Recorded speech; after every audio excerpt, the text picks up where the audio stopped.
whatever you wind up doing is exactly what you should be doing. And I have not behaved one single day of my life. Not one day of my life have I behaved, and I am fine. I need your help. I can't tell you what it is. You can never ask me about it later, and we're going to hurt some people. Whose car are we going to take?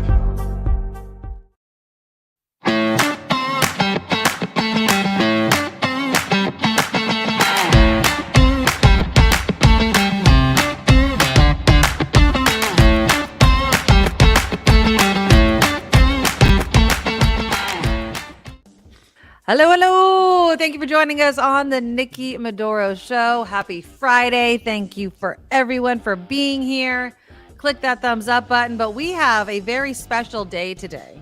It's not only the first day of March, but tomorrow, Kim McAllister, is someone's birthday. And so we all have to start off the show by wishing this gentleman right here Happy birthday. a happy early birthday. John Rothman, you know him from KGO. You know him from around the political world, his podcast. He's now on KCBS. Sometimes I hear you everywhere, my friend. You're the busiest man in the political world, and a very happy early birthday to you. Thank you very much. All right, you guys. And we're going to talk to John in just a moment about all the politics, everything going on right now. Everything from Navalny's funeral today to Trump and the Supreme Court. I do want to give you a heads up, John. Because you live in San Francisco, I do want to ask you a question about Peskin possibly throwing his hat in the race for mayor. So we'll get to all that. But before we get to John, really quickly, John, I'm going to remove you. Let's get the business out of the way.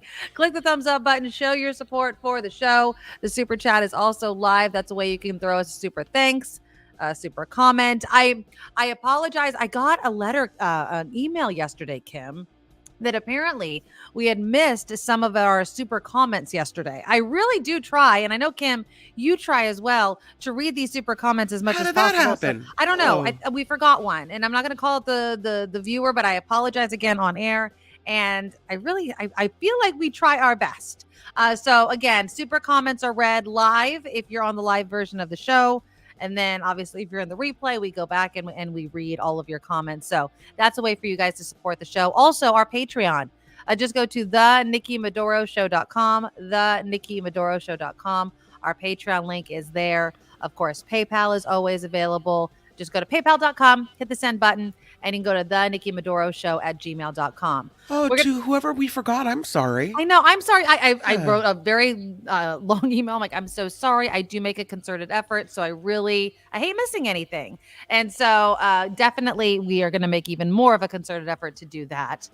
I also want to give a thank you to Natalie. Natalie has sent in a recipe that is just so delicious. I'm going to show you a picture of this thing. I saw that, and I signed up for the Substack last night. Yeah, so the Substack is up and running. What's cooking on the Nikki Maduro Show? Look at that. Now, This is not Natalie's picture. She didn't send me a picture, so I just found this. This is a chicken frico, okay? It's kind of like a Cajun dish, I guess. Okay. Anyways, in the show notes, you will find it. thenikkimaduroshow.substack.com is the link to the newsletter for the show. There it is on your screen. And we're going to be putting the recipes, the food recommendations. Just to let you guys know, I have quite the food segment coming up. And I'm going to have to run during your news in between because I forgot that I left it and I have to warm it up a little bit. But I have two things. Yeah, I think two things that I'm going to do. And then, of course, the chicken frico we're going to talk about as well. So, again, sign up for the Substack. You can get the recipes there. If you have any recipes you want to include in the Friday food segment, email them to me to the show's email, which, of course, is thenikkimaduroshow@gmail.com. I'll get them up. If you have a picture of it, that's even better. But if you don't, it's okay. I'll Google it and I'll put it up there with it as well. And it's just a fun way of seeing, what we're cooking on the Nikki Maduro Show. Okay, well, let's start, though, on this Friday with some political news and welcome the birthday boy, John Rothman, back to the show. Again, find him around the political world with John Rothman. You could find that wherever you get your podcasts. And it's really short podcast. He gives you so much information because, John, you know your stuff. So let's first start it off with I mean, I would say the biggest news over the last, 24 to 48 hours is this dueling visit to the border between former President Trump and current President Joe Biden. First off, obviously politics is being played here. They both are going at the exact same time. What are your initial thoughts of the visit? Fact check. Donald Trump said we're being invaded. We're not. Donald Trump said they're releasing insane asylum prisoners to send them to the United States. They're not. Donald Trump said they're emptying their prisons, sending them to the United States. They're not. If you're doing a simple fact check, the reality is that Donald Trump did not tell the truth. On the other hand, when I fact check Donald Trump, I can spot that. But Joe Biden was completely honest and candid. He said, look, we put forth a bill. The House of Representatives refused to consider it on Donald Trump's instruction. He cares more about his politics than the country. And I think that's the simple statement. What we are going to see are dueling visions of America. And we're going to have to not only fact check, we're going to have to check those visions of America and deal with them on that level. Because it appears, and we will know on Tuesday, Super Tuesday, whether or not Donald Trump has an iron lock on the nomination. I can tell you now he does. And the same thing with Joe Biden. So, as I was pointing out to you, Nikki, this will be the last presidential campaign in which I am younger than both of the candidates for president. Exactly. And again, another happy birthday to you. Now, Super Tuesday and the lock on the nomination. How do you feel about the Supreme Court deciding to take up the case of presidential immunity? Because some people are saying that's a win for President Trump. I mean, I wish they would have left the lower court ruling, let it stand, and not even taken it up, and it would have just been answered, and Jack Smith's case could have moved forward. They couldn't. The Supreme Court has to decide a situation like this. What I regret is that they're dragging their feet. Whatever the reason for the foot dragging, we are going to find ourselves on the verge of an election without a definitive statement about Donald Trump's guilt or innocence. I think he'll lose the immunity case in the United States Supreme Court, but can it come to judgment before the election? One of the great tragedies, and this is a tragedy, is that the Supreme Court, which can fast track certain cases, is not fast tracking Donald Trump. What would be a real tragedy, Nikki, would be if after the election, Donald Trump were convicted. And of course, he will then, if he is president, January 20th, he will be able to pardon himself. Yeah. So and that's frightening. Yeah, it is, because it's a subversion of American democracy. So the real challenge here, and I understand all the second guessing and all the stuff going on, the real question is, will the Supreme Court do what it has to do, render a verdict before the American people render our verdict? Okay, so people are saying they could have a verdict on presidential immunity, by the end of June, and then we would move forward with Jack Smith's case. Is that kind of the timeline we're talking about? That is what I believe. The question is, can Jack Smith's case be brought in time for an adjudication before the election? I hope so. Yeah, I hope so too. Another court case that's been going on, of course, is Hunter Biden. Obviously he's facing criticism for this whole interaction with a Chinese businessman. And he basically said there was this conversation apparently he had with a Chinese businessman where he was saying, my father is sitting right next to me, and basically says, look, I was drunk or high. My father wasn't sitting next to me. It seems like there's a lack of evidence, John, and yet we're still moving forward with this case as if it has anything to do with Joe Biden. Well, that's the point. The Republicans have had opportunity after opportunity to lay a hand on Joe Biden, to say Joe Biden really took a bribe. They haven't been able to do it. Their case is weak. And of course, the leading witness on behalf of the Republicans has now been indicted for lying. So the answer to your question is, frankly, what Hunter Biden did was despicable. Yeah. He made money as the son of a vice president of the United States. He served on boards. He received a lot of money. All that is wrong. But you cannot impeach a president for the actions of their children. And by the way, if I may be so bold to you and Kim both, there are times we don't want to be held responsible for the actions of our children. Exactly. And so the sins of the children should not be held against the parents.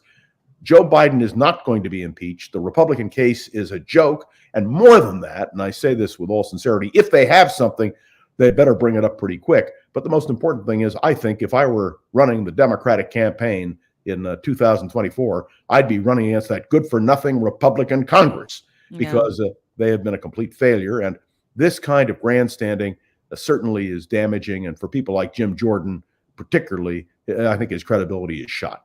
Let me just quickly say that applies to Ron Johnson, to Speaker Johnson as well. And the reason that Speaker Johnson is in trouble is because he has towed the line. Yes, there is an impeachment. Yes, Donald Trump is our candidate. Yes, January 6th. He said all the wrong things. And I think Johnson's speakership is now in real jeopardy, not from the left, but from the right. He's just allowed for the debt ceiling to be raised for a limited amount of time, saving us from having to go into a dismal decline in terms of our finances.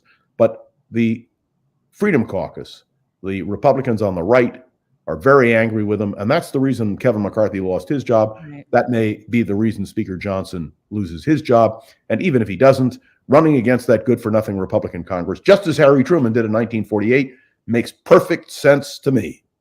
What do you think about McConnell stepping down? I mean, obviously, I think that he has health issues. I think it's way past the time for him to step down. But what do you think about him stepping down, and who do you think is going to step into his shoes? He's 82 years old. He has had health issues. He has enjoyed being leader. He's not stepping down now. Right. He's staying until the election. Big boon for Donald Trump because, frankly, he has been a great critic of Trump's. And I think they're both, well, anyway, let's get right to it. 3 Johns are running for speaker. If I were in the House, I'd throw my hat in and they could make it 4. But the point being that we don't know who's going to win. There's a lot that could happen. There are other candidates who may emerge, and I think that is also clear. But the Republicans in the United States Senate will have to choose a leader to replace Mitch McConnell, who has been the leader longer than most people listening to the sound of my voice can remember. Yeah. So I think a Republican leader is critical. Let me point out, I'm a great critic of Mitch McConnell, what he did to the Supreme Court, his support of Donald Trump, all of these things. But he has been someone who has upheld his role as leader of the Republicans, and he will go down as a legend, the longest serving leader of a political party in the United States Senate. Exactly. We are about a day less than a week away from President Biden's State of the Union address. Obviously, he's facing issues both here and abroad, criticism regarding not calling for a permanent ceasefire in Gaza, and then, of course, the border. What do you think his message and his speechwriters are trying to come up with right now? The State of the Union is next Thursday. Well, I must tell you, I have some insight into this because of people I know in Washington who have been helping him with his speech. Okay. He's going to lay out his platform for this election. He's going to make a case that he has been an effective president. I believe he will also make a case against Donald Trump, and I think he'll contrast policies. But I believe that Joe Biden is going to do everything he can in the State of the Union speech to establish his preeminence, not only as the Democratic nominee for president, but as a president of the United States who knows what he's doing. So that will be a challenge. You and I will have a chance to reflect on that. And I can't wait. Yeah. Apparently, Alabama Senator Katie Britt is at least that's the rumor. She's going to be delivering the response, the Republican response to the State of the Union. Of course, Alabama has been in the forefront. We talked about this last week with the Alabama Supreme Court's ruling regarding IVF. A lot of Republicans are trying to distance themselves, saying that there's a difference between being pro-life and still wanting to protect IVF. But we also know the consequences of judicial decisions in the pressure, on the street. Doctors may feel they may get charged if something happens to frozen embryos or what have you. Do you think Republicans, especially with this issue, reproductive rights, obviously post-Roe, can really do this dance effectively for voters? 3 cheers for Donald Trump. Yes, I just said something nice about Donald Trump. Yeah. He denounced the Supreme Court of Alabama decision. And that makes Republicans understand they cannot take a stand against in vitro fertilization. I want to emphasize to you that the Alabama legislature is moving to reverse what the Supreme Court did. They took a vote. The vote was substantial. And I think We now understand more thoroughly the implications of the overthrow of Roe v. Wade. This is going to have real ramifications. And I know so many people who have become parents because of in vitro fertilization. And we just have to fight that battle. But again, I want to say something nice about Donald Trump. He did take a stand, and an effective stand, which will resonate with Republicans, and I think may diffuse the issue. Government shutdown averted, at least for a few more weeks. It does seem like this is just Groundhog's Day, John. We can't seem. It's an ineffectual Congress. They have a job to keep the government open. As again, we head to the State of the Union address. The dates, I believe, are very close to the State of the Union of the extension and then another extension. Should Americans just be used to this by now, in your opinion? Of course, we have to kick the can down the road. I know that, Nikki, you and I would love to be able to pay off the national debt, but I have to be very practical. I understand that this is a problem created by Democrats and Republicans. This is not a partisan issue. I understand that our children are going to have to pay a huge amount of money to pay off this debt.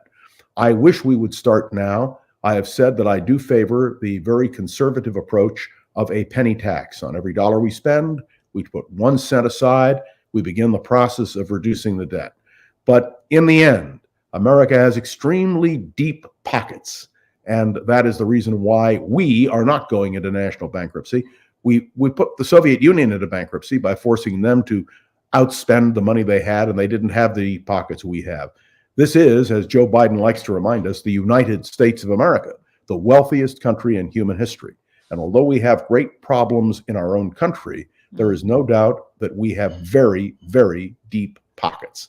So we'll deal with that. And I'm sure that Joe Biden will address some of it, but I want to emphasize and underline, look what's happening now with Ukraine. We're going to talk about Navalny in a moment. Let me preempt you and say, when Mrs. Navalny held that candle in a church, which I didn't see, but I heard about, I thought about our own Statue of Liberty, which holds a torch of freedom. We have always supported freedom in the world. And the fact that the United States is reluctant, because of Republicans in the House, to support the battle for independence in Ukraine is very, very unfortunate. And I think that is something that Joe Biden is going to talk about in his State of the Union. He's going to emphasize it. We have an obligation in the world. And when the Republicans not only refuse to bring forth the border bill, but refuse to pass the aid package for Ukraine, Israel, and Taiwan, there is something seriously wrong within the Republican Party. If I were Joe Biden, I would make that case as effectively as I could, because that is the true tragedy here. The Republican Party, hopefully, will face a crashing defeat in November and then have to rebuild from the ground up. And I hope they succeed in a better way than they have up to now. Well, let's talk a little bit about Navalny. His funeral it was underway the last time I checked. It took place yesterday. Yesterday, sorry. I was just reading about it this morning then. First off, I mean, obviously Navalny, a longtime critic of Putin maintaining he has nothing to do with his death, which we imagine him saying. But what do you think the legacy, I guess, for lack of a better word, is going to be for Navalny, not just in Russia, but, with Ukraine and with Putin? He joins in death the pantheon of heroes who have fought for freedom in Russia. Alexander Solzhenitsyn, Andrei Sakharov, Elena Bonner, Natan Sharansky, and now Navalny. These are names which are examples to the world of profiles in courage. Men and women who have fought for freedom. Look, it's a very simple fact that Navalny's legacy was proven today. If you watched the news this morning, you saw people lining the streets to pay tribute to him quietly, because they know that the secret police is looking at them and they could get in trouble. But I have great faith in the human spirit. It doesn't mean we always do the right thing, but the struggle for freedom transcends all else. Navalny's legacy will be one who fought and stood for freedom. And one day, when Putin is gone and Russia hopefully recovers from this tragic period, Navalny's name will be celebrated. And that, to me, is an important part of his legacy. His wife continues the struggle. his 2 children. By the way, he has a daughter here in Northern California. They continue to do what they can do. They can't return to Russia. But one has to reflect on the fact that what is happening today in Ukraine and in Russia must offer hope and fear at the same time. Think for a moment, if you lived in Latvia, Estonia, Lithuania, if you lived in Poland or Hungary, if you live in one of the states that was part of that Iron Curtain that Winston Churchill described at Fulton, Missouri in 1946. These are the realities. We have to have hope. And doesn't mean you have to agree with every policy, doesn't mean you have to agree with every statement. But again, I think it's very important for us as a nation to stand for freedom. May I tell you, in Hungary, in Budapest, where Orban rules, by the way, a right-wing nut as far as I'm concerned, there is a statue just a few blocks away from the Parliament building of Ronald Reagan. Why? I never voted for Ronald Reagan. I was one of his severe critics. But Ronald Reagan carried that torch of freedom. If Ronald Reagan were alive today, seeing what the Republican Party is doing, he'd be spinning in his grave. It's just that bad. Yeah. Let's bring it a little bit closer to home. And I'm seeing a lot of it in the comments. The U.S. Senate race to replace Dianne Feinstein. Apparently, there's a poll that has Schiff and Garvey in a statistical tie. I'm actually quite surprised at how well Garvey is doing, given the fact, and maybe it's just the algorithm for me. I don't see Garvey ads that much. I mean, I have seen like a few here and there, but I mean, it is Adam Schiff and Katie Porter. But you've seen the negative ads. You've seen the Schiff ads against him. Look, I don't like our current system, which pits the top two against each other. I opposed it when it went on the ballot.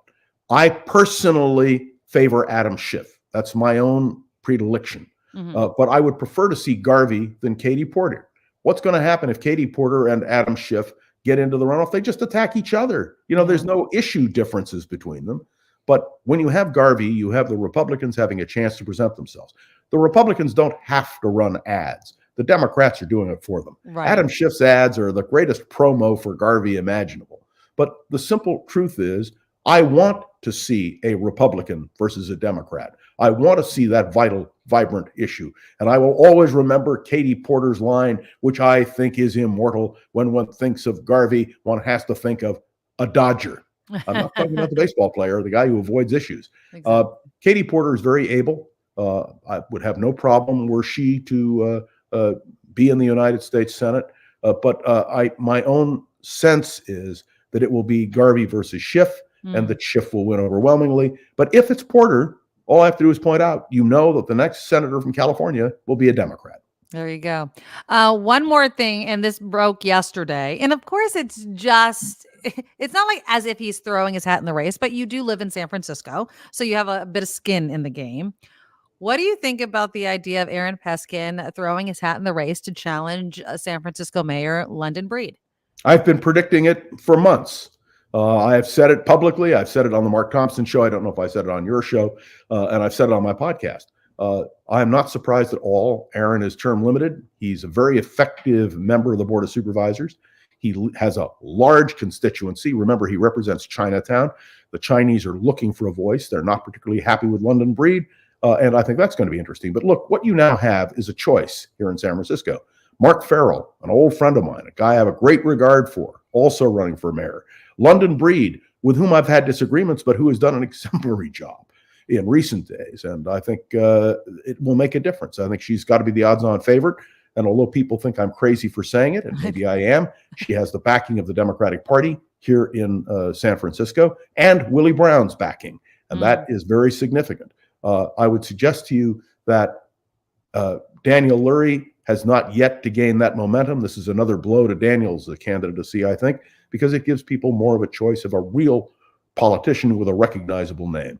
Let me just say, Aaron Peskin, win, lose, or draw, has been a major part of San Francisco. He's an extremely effective member of the Board of Supervisors.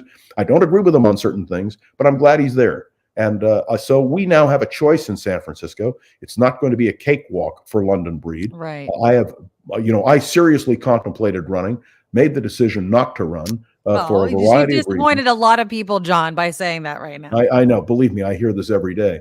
But The thing is that we now have a real choice. And let me just say a word about Macy's departing. Yes. This is a tremendous blow, but it's not London Breed's fault. It's nobody's fault. It's the fault of the fact that nationally, Macy's is suffering a problem. So what they're doing is they're going to shift to high-end merchandise. Mhm. And I understand what they're doing. The property in Union Square will have to be used effectively. I regret it. I commented this morning on someone's blog that I remember going to Macy's and I. Magnin, and of course stopping at Blum's and at Townsend's and shopping at Books Incorporated. And by the way, if I had to take a bathroom break, the only place I would use was Magnon's because it was gold faucets and fancy attendants who handed you a hot cloth. But those days are over. But we have to rebuild San Francisco. I have great faith in the city. No matter what happens, I believe that San Francisco will, as it did after the earthquake and fire, although there's no comparison here, it will rise from the ashes. Remember, the flag of San Francisco has on it the phoenix, the symbol of rising out of disaster. And San Francisco is in great shape in many, many ways. And I have great faith in the future of the city. And I intend to play an active role in that future. So that's my reaction. I wish Aaron all the best. I don't know that I want him to win, but I will tell you we're very lucky that he's running. He will add a lot of interesting aspects to this campaign. So I look forward to that as well. Well, I love the rapid fire political talk that we have every single Friday. Find John on any of your podcast platforms. His podcast is called Around the Political World with John Rothman. He joins us here every Friday, and he's on with Mark Thompson Wednesdays. What days are you on with Mark Thompson? Wednesday with Mark Thompson. Yes. And Monday on Beowulf Rockland's Palm Face America. But may I also urge everybody, I do it every time, but I do it because I think it's so important. Support these programs. Yes. Make your contribution. That's what keeps Nikki and Kim and Mark available and interesting conversation. And yes, it gives all of us an opportunity to participate. We don't have the interactive radio we once had, but we do have this medium. So put up your little banner there where people should go so they can support you. And ladies and gentlemen, the one and only Kim McAllister and the one and only Nikki Maduro, all in one place. You can't go wrong. Support them right now. All right. And again, happy birthday. You were telling me before the show, you have family and friends. You're going to get all the love, but happy birthday from the Nikki Maduro Show to you, my friend. I send you hugs and kisses and thanks. All right. Have a good one. Happy birthday, John. Bye. All right, that is John Rothman. Again, find him Around the Political World with John Rothman anywhere you get your podcasts. And, you know, I know I see all of your guys' questions. Again, John Rothman is a wealth of knowledge. And so we always appreciate getting his take on everything from here, domestic news, international news. And then next week, again, on Thursday is the State of the Union. And so Friday of next week, I'm sure he's going to have plenty to talk about regarding what Biden says and what Biden does not say. Okay, let's do some headlines, Kim. And then I do want to do my Friday food segment.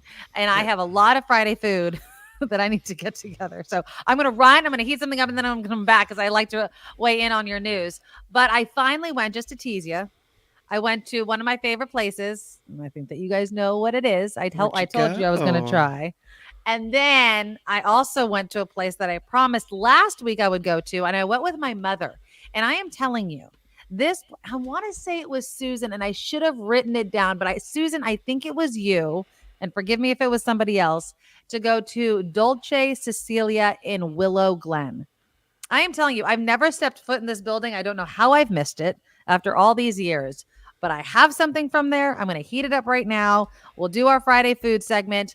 Again, click the thumbs up button. I saw also someone that could not find my Substack, thenickymaduroshow.substack.com. I'm going to type it in right now to that's it. thenickymaduroshow.substack.com. It's on your screen. That is the correct one. So just go there. Sign up for our Friday food. It's called What's Cooking with the Nikki Maduro Show. I hit the wrong button. There was that was exciting. I know, right? Jefferson Graham was saying yesterday, like, to preview stuff, even though we do that on Facebook, but I'll be putting other stuff on there as well. But right now there's just food. A listener also Natalie sent in a recipe. It's called chicken frico. It has a T in it. That's why I keep stumbling on it. Chicken frico. It looks really, really good. So we'll talk about that as well. All right. Here's Kim with some headlines, and then we'll talk food next. Now, from around the world to up your street, the Nikki Maduro Show presents News Czar Kim McAllister. Well, we'll start with former President Trump, where a Florida judge will decide when Trump's classified documents case should go to trial. The former president is in the courtroom as his legal team tries to convince the judge to delay proceedings until after the presidential election. Prosecutors are pushing for a July 8th trial date now. He's getting lots of delays, and the calendar really could make the difference. Meanwhile, President Biden's signature could avert a partial government shutdown after the Senate approved a short-term funding bill. The legislation pushes back one funding deadline to next Friday and another to March 22nd. They're just kicking that can down the road. The Senate approved a bipartisan bill by a vote of 77-13. Got a blizzard warning for the Tahoe area. Ooh, it's going to be cold and snowy. More than 500,000 people in California and Nevada affected by this blizzard warning. The National Weather Service says up to 10 feet of snow is possible to fall in California's Sierra Nevada region. Yosemite National Park visitors are being urged to leave by this afternoon. They want everyone out. They say this is going to be a big, big storm. Others in the area are being told stay off the roadways. This is not a joke. This is serious business. President Biden says the time to play politics with the southern border is 100% over. I don't know if you saw the speech he gave yesterday at the border of Brownsville, Texas, where he actually reached his hand out to Trump and said, listen, you come to me or I'll come to you. We need to work together because the time for playing politics with this is over. He also said, don't forget who we work for, the American people. His speech, very, very powerful. But this is what he's saying. He called the bipartisan bill the toughest, most efficient, most effective border security bill ever. He made the comments during his visit again to Brownsville, Texas yesterday. Can I just stop you there? Did you talk about what Trump said at the border yet? I'm sorry, I did not. Back in. Okay, no. Can I just play it for you? Because this is Please. Wait, do you have the video of Biden speaking at the border? I do. Because I really, really love what he said. Hold on. I have it right here. Okay, let's play Biden first. Let me take the picture down. Okay, here's Biden. Okay. And this is and again, let's just say it again. The maturity level I'm on the wrong side of the bed. There you go. Oh, there we go. Yeah. Okay. Yeah. Do you feel better now? Just the maturity of what is said and what's not said. So let's start with Biden. Let's just compare. Here we go. We need to act. It's time for the speakers and some of my Republican friends in Congress who are blocking this bill to show a little spine. Pass a bipartisan, remember, bipartisan, conservative leaders supported this border security bill. Let's remember who we work for God's sake. We work for the American people. And so again, and I thought it was a little bit longer, but he was also saying he called out Trump and he's like, let's work together, together. This. I thought that was really smart, by the way, because what he did was basically he said, we need to work together on this. You come to me or I'll come to you and let's get this done. Yes, let's do it together. What I thought it was so, first of all, effective at showing how President Biden has a lifetime of experience compromising and working with the other side. It was brilliant. Exactly. And then I thought, he just picked up the whole border issue and laid it right at the feet of Trump. Exactly. To say, I'm willing to do something. Are you? Exactly. And again, now I will say this. This is the criticism that a lot of people have. Randy says Biden could act without Congress taking any action. Couldn't he? He could, but not. I do not believe that the things that are in the border bill Biden could do on his own. And again, the point of the matter is that there's a bill that would institute so many things that the Republicans want. So why wouldn't they, Randy? Why wouldn't they want to sign it? If it was a true crisis. Now, this is Trump again at the border.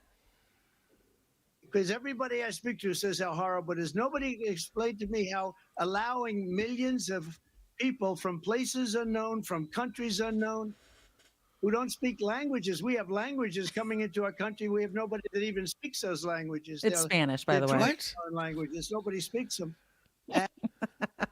So, I mean, he's basically saying, if you can hear it there, like that they're just letting people in that don't even have a language, as if, I don't know, they're What, literally from are outer they mute? space. I don't know. So again, he uses this language, these words to kind of drum up some sort of image. And again, it's politics. It's total politics. And again, we need a bill. We need a congressional bill passed, this bipartisan bill passed to make things stay and be permanent. Biden could do a bunch of stuff by executive order, then somebody else steps in and somebody else signs an executive order. That's not the way we pass things that are supposed to be the rules of our country. It's just not. So, Wow. Yeah, that was quite a day yesterday that yes, we had. exactly. Well, hello.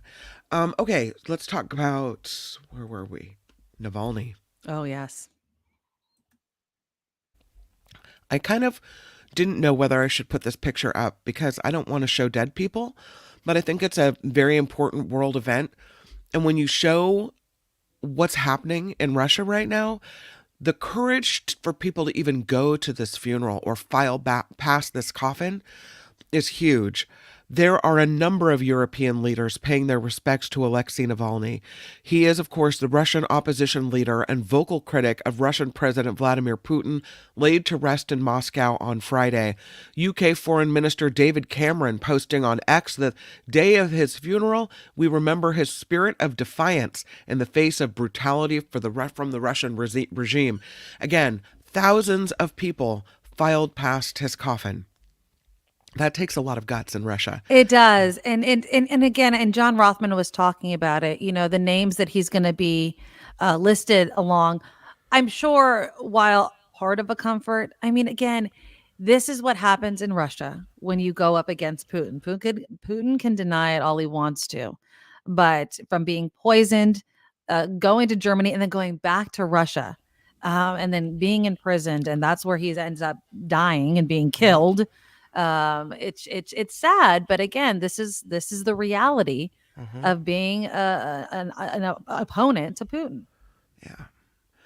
This happened in the Big Sur area. This man was rescued about 2 days after he accidentally drove his car off of a cliffside. This employee didn't make it home Sunday night, and rescuers headed out Tuesday to look for a vehicle off the side of the coastline between Carmel and Big Sur. Authorities say the car was found about 400 feet down a cliff, and the man was standing next to his car waving a makeshift flag. He'd been there for 2 days. He was taken to the hospital, but officials say he appeared to be stable. He suffered moderate injuries. Looks like he's going to recover despite being stranded on the side of a cliff again for 2 days. I can't even imagine how frightening that had to be. So you can see here the picture from the aircraft that was taken. Right. This guy, he was on the way home from work when he swerved to avoid hitting a deer. Oh, geez. And down the cliff he went. Oh. And yeah, there were people that were like, he hasn't come back to work. He never made it home. Something bad happened. And so finally they went out and took the drone or the plane up or what have you. Right. And spotted him on the side of the cliff waving a flag. Can you imagine being down there? I mean, it's been rainy, it's cold. And there he is sitting on the side of the cliff. That he even survived the crash is a miracle. Exactly. And then the 2 days afterward, by day 2, you have to be thinking, this is it. I'm a goner. Yeah, exactly. I mean, it's just one of those things where and then can you imagine? I'm sure people passed by that didn't see him. You know what I mean? Like, I would just lose it. I would absolutely lose it. But God, how scary is that? Exactly. Oh my goodness. And what if you're the people that know him? Why are you not doing more to find this guy, right? It's day 2, people. Exactly. God. Exactly. Jeez. Oh, this is the wrong picture. I'm sorry. I had a picture. Okay. And this is a picture of the Oscar bag. I'm telling you, the Oscars gift bag this year. Forget the show. If I'm going to the Oscars, just give me the bag. Okay. I just want the bag. The 96th Annual Academy Awards show features gift bags that are worth nearly $250,000. Oh my God. Yeah, celebrity guests who make their way across the red carpet will receive an Oscar gift bag filled with valuable items, according to Distinctive Assets, the Los Angeles-based entertainment marketing company that's put them together for years. The bags this year include a variety of skincare and wellness products, gourmet popcorn, designer throw pillows, and trips like an all-inclusive stay at a Swiss chalet for up to 10 guests, a 7-day holistic wellness retreat, and a 3-night stay at a private villa in St. Barths. Well, how nice is that? Oh, thank you. I'll come to your party. Absolutely. The 96th Academy Awards will happen March 10th at the Dolby Theater in Hollywood, and those bags are going to be sought after. Why do rich people get to have things that they could afford themselves? Well, I mean, you know. come on. I want that. I want Do that. you? Well, I want that hell too. Freaking yeah, I want that. I mean, Uh-huh. can we just please like give poor people or not so poor people, just us?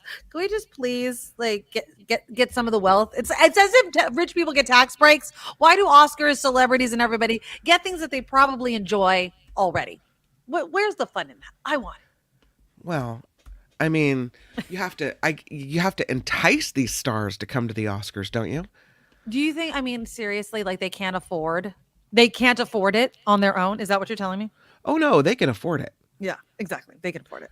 They can afford it. They just, it's a nice little perk for them. It's like, please come to the Oscars that you were going to come to anyway and get something that you were probably going to pay for anyway. That's fabulous. Okay, whatever. Yeah, I'll take my stay in St. Barths. Ooh, Randy has a good idea. Hold a raffle for those Oscar gift bags. I wonder how much of that swag ends up on like, I don't know, resale sites or what have you. I bet it doesn't. I bet it's for the A-listers, and it's probably considered tacky to give away your Oscar gift bag. I don't know about that. I mean, or you can give it to your assistant. I bet that's a nice perk of being, you know what I mean, of being somebody's assistant is getting that swag. Absolutely, I would do that. There you go. Well, they have the in memoriam statement, and right now they're scrambling to add this woman. Who's that? Because she passed away yesterday, and her name is Anne Whitfield. Okay. She died at age 85. She appeared in the holiday classic White Christmas. Okay. She was in so many TV shows, Father Knows Best, Perry Mason. Family members say she died actually February 7th at a hospital in Yakima, Washington. Okay. She had an unexpected accident while she was on a walk through the neighborhood. Oh. They called her a powerhouse in life, but she was in so many things. So Anne Whitfield has passed away at the age of 85. Oh, wow. Oh, wow. Yeah. Rest in peace. Yeah. This report is sponsored by you. By who, Kim? By you. Yes, by exactly. You, which means we rely on you to help us fund this show. As mentioned before, find us at thenikkimadoroshow.com. It's a really good website. Yeah. And now we have all kinds of stuff on there, including the links to Patreon and PayPal, and of course the Super Chat, Super Stickers open here on YouTube. And we just can't honestly thank you enough for all the ways that you support the show, including Angel in the Bay Area with the $10. I'm hungry. What you got? I got it's it right coming. here. It's coming. It right here. And SJ Lola, thanks for trying my SFO Gatella recommendation. Hope you like it. Okay. Okay. Thank you so much, SJ Lola. So you were the one that recommended it. This is Dolce Cecilia. Let's start it. Oh, and thank you, Kathleen, also for coming in right now. Oh, there it is with a $10 donation. Thank you guys so much. We really need your support to keep the show going. And I love your recommendations as well. So I have to get the rest of this food stuff. I wanted to do the Friday food segment first, but again, I just want to remind you guys, and I'm going to send our web guy the Substack. If you could just send it to the Substack guy to add to our website. But here it is for those that had difficulty finding it. TheNikkiMadoroShow.substack.com. I'll be putting the Friday food stuff on later today. But let's start with it. I don't know how to pronounce that word. I listened to it. It doesn't sound like it's spelled. So I go to Dolce Cecilia, which is in Willow Glen. Okay. It's really, really cute. So I went and got my eyebrows did yesterday with my mom. And I was like, oh, I need to go stop. It was in Willow Glen that I go. I was like, I have to go to this kind of Italian place, Dolce Sicilia, to get this thing. And I'm going to bring up a picture of it because I want you guys to see, because every time I hold things up, you guys, like, it never it never looks appropriate. It never looks right. Okay, so here we go. Let's do order pickup. I want to show you a picture of it. Here we go. Okay, so this is what it is. Let me share my screen real quick. This is what I purchased, and the name is right underneath it. So it's called Sfogliatella or something like that. That's what it is. Sfogliatella? Something like that. You don't say the F. Okay, so this is right here. It's from it's a Italian light crunchy pastry, and it's filled with the finest ricotta cheese and orange peel. I thought it was lemon, but it's not. And I'm gonna take that away real quickly. So I go to the place with my mom, and here's a picture of the one. My mom's opening it.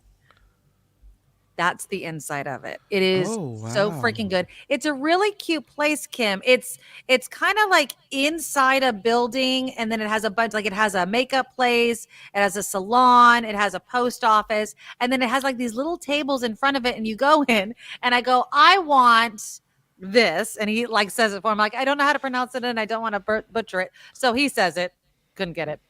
And then he's like, okay, if you want it, it's going to take 15 minutes. So you have to and it comes out piping hot.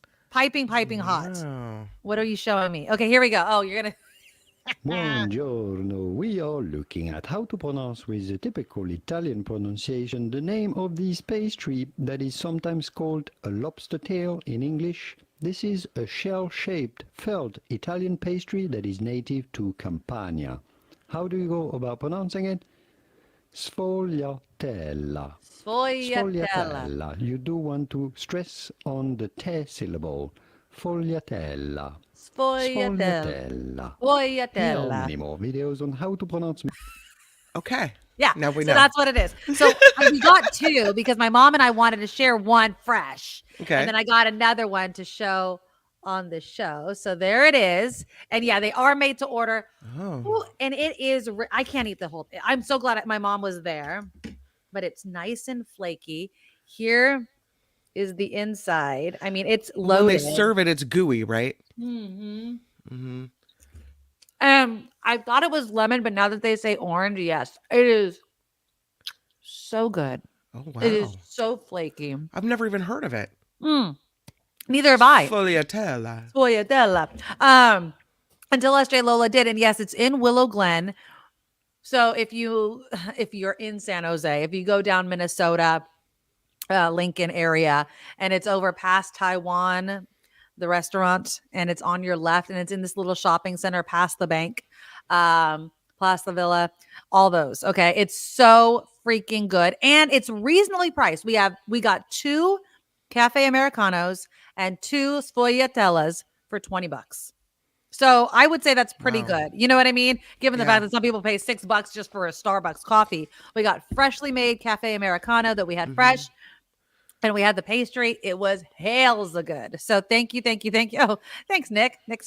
There's the address. It's on Lincoln Avenue. There you go. That's a fun afternoon with your mama. We had such a good time. I was telling her how yesterday I had said that I hope that she lives long enough for us both to be retired and go on vacation together. So it was really just nice sitting with her. And again, we sat in front of this little place inside the shopping area. They have tables right there and had a cup of coffee and chatted. And we spent about an hour there after getting our eyebrows done. And it was nice middle of the day thing with my mom doing our Friday food segment. Now I'll be honest. I did eat something before I met my mother because I met her probably around 2-ish, I would say. Right. So guess what I did? You guys know what I did. I tried the other recommendation from my favorite fast food place. Don't judge me, people. You went to the Taco Bell. I went to the Taco Bell. And I got the chicken crispinata. It's predictable. It is. And okay. And here's my video. All right, I got it. The Taco Bell's new chicken crispinata. So there it is, the palm of my hand for reference, and it comes with a spicy ranch sauce. It's not really greasy, which is nice.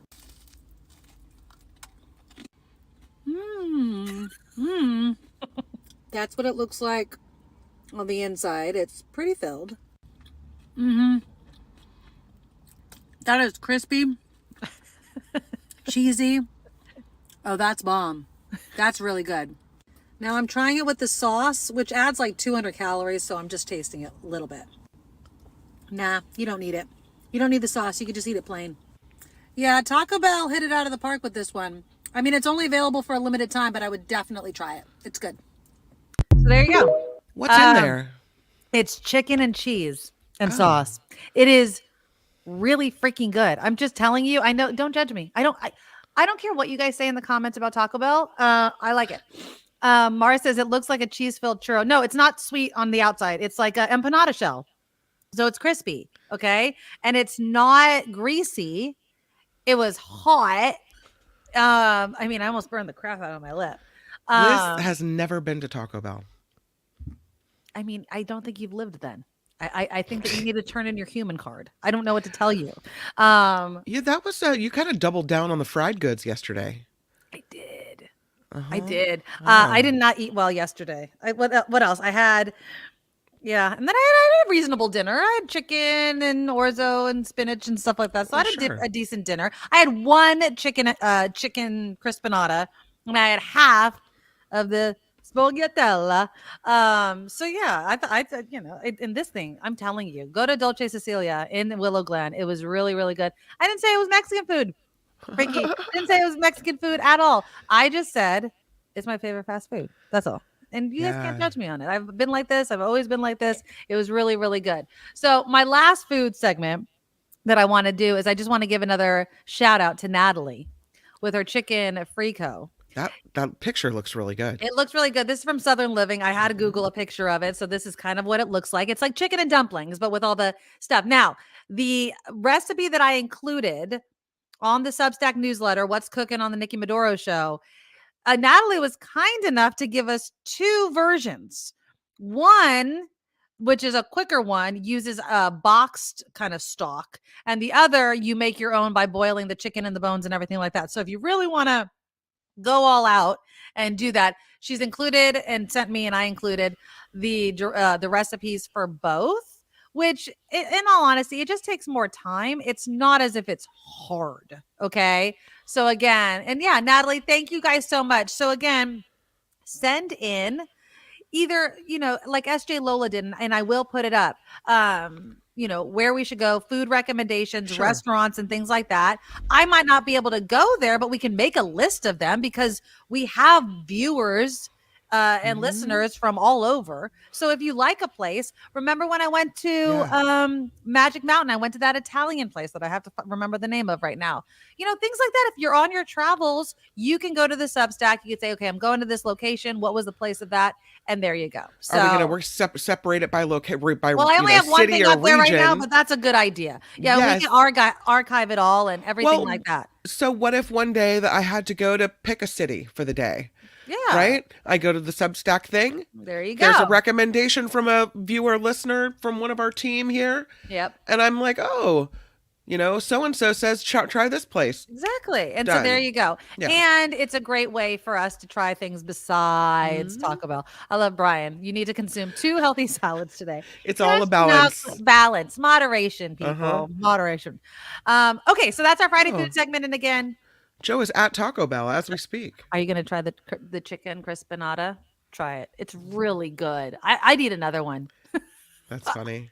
I don't know if I would eat 2 at one time, but I definitely, and you know, does it equate to the enchilada?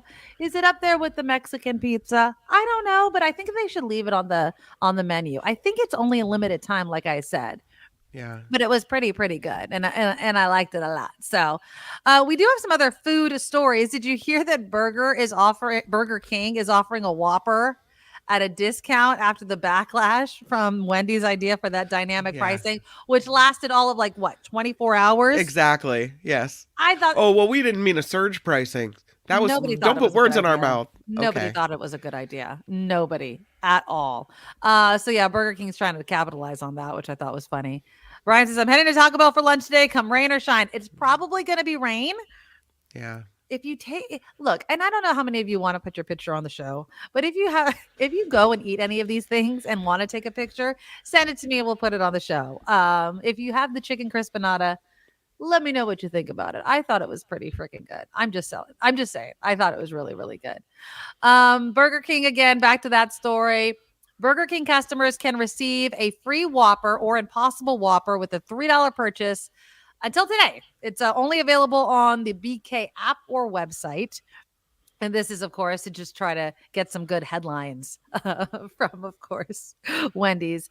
Terrible, terrible headlines. Here's another question for you, Kim. Yeah. How much would you pay for a mocktail? No booze in it, huh? No booze. The reason I'm asking is because the first alcohol-free bar, and I'm sure there's other ones, but there's one opening in Sacramento. Mm-hmm. And so it just kind of piqued my interest. And I know that bars have mocktails already, but this is called the Teetotalist. It's a non-alcoholic bar and social club in Sacramento. Right. It was founded in 2022, and it's an inclusive experience for people who choose to abstain from alcohol. Now, I went on their website to kind of see, do you have a bar list? And is there anything wrong with charging the same amount for drinks that have no booze in them? Yeah. It costs less to make those drinks. So Yes. yeah, that's a problem. Right. No, I don't think that's right. The only time I've purchased mocktails have been special occasions for my kids, and they've been less of a like mocktail and more of yeah. like a specialty virgin drink. Maybe a colada like or a daiquiri or something. Blended like something Yeah. special, something whatever. And they come in a big cup, and they always charge a lot for them because they're like a blended dessert kind of thing. Right. And so I think I've paid a pretty penny for a special occasion kids fancy drink. Right. But if I were to go to a bar and just get like a regular mocktail, like not a big blended fancy, thing, just some liquid in a cup, not blended. Well, I mean, it has fruits, like maybe it's muddled fruits, or it's, I don't know. I mean, I feel like I'm paying for the booze. Yeah, the reason drinks are so expensive is because the alcohol is expensive, right? Yes, that's what I would say. I know that rent is expensive now. You got to pay for the bar, you got to pay for the staff, what have you. I would say I might pay $5 for a mocktail. I feel like they're gonna, and again, I couldn't find. Am I cheap? Is that stingy? I mean, I think that, okay, so if let me kind of just off the top of my head give out prices. Okay. So I would say at a regular bar, you're paying between $5 and $7 for a beer. Let's just say that. Unless you're going to a dive. But let's just say $5 to $7 for like a Coors Light. Maybe more if it's an IPA or something fancy, right? And then normally cocktails are about 10. Yeah. Now, $10 for fruit juice and maybe some sparkling water in it to make it look fancy. I just feel like, no, we're not going to do that. Now, I understand they could use, the rind, and they can make it pretty with rosemary hanging out of it or whatever. But is that enough? And I'm not even getting a little tipsy. I just feel like I'm paying to be tipsy. What's the mocktail version of rum and Coke? Exactly. I mean, I'm not saying that there shouldn't be a social club for people that don't want to drink alcohol. Just make alcoholic drinks yummy without the alcohol in it, I guess. But no, you can't charge me the same amount of money. So I don't know if this business, model is going to work unless there's something else that I'm paying for. If you were someone who doesn't want to drink anymore, which more power to you, and that's awesome. Maybe you want the experience of going to a bar. Maybe you want the experience of going to a bar with friends. And you don't and drink. maybe you're willing to pay for that experience at a place where you're not going to be tempted or that, whatever. And so maybe that's worth something. I mean, but then I just feel like just get like a club soda with lime or get orange juice with sparkling water, but you can't charge me 10, 15, whatever dollars. Right. And there's no booze in it. What are you, especially if somebody is getting the same drink with the booze in it. Yeah. and it's the same price. Like that's just not Oh, gonna Spencer. work. First of all, Spencer, happy birthday. I didn't Oh yes, forget. happy birthday, Spencer! Today is I totally Spencer's forgot. birthday. Happy birthday. Happy birthday, Spencer! And Spencer's trying to quit with help. So maybe a place like that for someone who is trying to quit would be, it'd be worth to have that, having the atmosphere and the experience without having the risk of falling down the rabbit hole. I completely agree. Yeah. And again, thank you, Spencer. Happy birthday again. I would say this: if let's say, oh my goodness. My God. JR with $100 giving you a gift for my birthday tomorrow. Happy birthday, JR. Happy March and Women's History Month. Toast me and John tomorrow, but no virgin Maduro mules. I call them my fakies. JR, thank you so much. This is quite the way to start off March. And thank you to everybody that donates to our show. But that is very, very generous. Very kind. And a happy, happy birthday to you as well. Thank you. Wow. So many early March birthdays. This is great. I know. March is quite popular. Yeah. But again, going back to the I will drink a full Maduro mule for you tonight. It's Friday, so I can be drinking. But I would say this: if I was in AA, right, and I'm hanging out with my AA crew, right, and we want to go out on the town, we want to celebrate somebody's birthday, right? Perfect spot. And I could get dressed up. It's a bar. It's social. I'm not surrounded by drunk people because nobody's drinking alcohol. In a supportive atmosphere, exactly. Right? I could be for that. So I can see that. And there's a lot of people that struggle with addiction or that maybe just don't want to drink. I know people that alcohol doesn't agree with their system. And so they're not drinkers. So maybe this is a perfect spot for the kind of clientele they're trying to attract. There's a lot of people like that. Yeah. And there's nothing wrong with not drinking alcohol. Yeah. We are so obsessed. I will say this with guns and booze. I will say, people have no problem talking about, I'm going to tie one on this weekend. Like I just said, it's Friday. I'm going to drink tonight. Right. Yeah. Not every other vice is like that. And even though it's legal, if I came on here and said, I am going to roll like 5 blunts and smoke them straight to my head, you guys would look at me like I was out of my mind. You know what I mean? But it's crazy that we think about that, like with cocktails, like, oh my God, bottomless mimosas, right? No problem. Waking up in the morning, getting dressed, going to a restaurant and drinking champagne for hours on end. Mimi says cocktails are $14 and up. I'm assuming, with booze, but without booze, I'm not paying $14. How much would you pay how much would you pay for a cocktail with booze? It matters where I am. I think that you have to factor in there's a bar by my house and I love going there because their drinks are cheap. I could drink all night long for and I'm not like I'm pounding, but it's not a lot of money. $25, something like that, like maybe $40. And that's like having per drink? No, for like all the drinks for the night, like including tip. It's not that bad. So it's like $6 or $7 a cocktail? Yeah, I would say something like that, right? Yeah. And that's for cocktails. So I feel like you pay more for cocktails than beer. At least I feel like that. Yeah. I kind of look at beer and I know it's not the same, but like soda, right? Like there's just a ton of it. But with booze, it's a bottle and alcohol prices have been going up.